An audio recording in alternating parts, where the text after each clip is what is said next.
Really, this Mauri Ora Holistic Wellbeing Compass is a tool to help enact urban change. Thinking about how Indigenous knowledge, Mātauranga Māori, which particularly focuses on Mauri Ora or holistic wellbeing, how that kind of thinking can help to make changes in our cities and our communities. I've used the Mauri Ora Compass tool to do some work in Ōtautahi, Christchurch.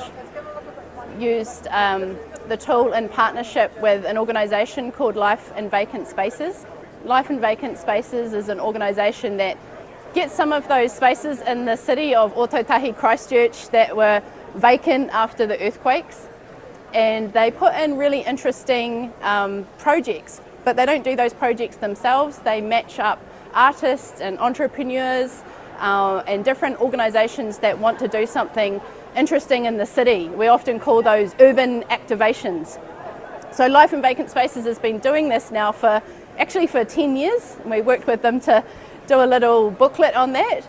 And over that 10 years, they've done about 700 projects. And so we use the Mauri Ora tool as a way of helping them communicate the value of the projects that they did with all those different community organisations. We organised our findings around the different parts of the Mauri Ora Compass. Some of the projects were contributing to whenua ora or wai ora, or the ecological regeneration of the city. Some of the projects were contributing to the waka ora, the Mauri ora of transport and getting around the city.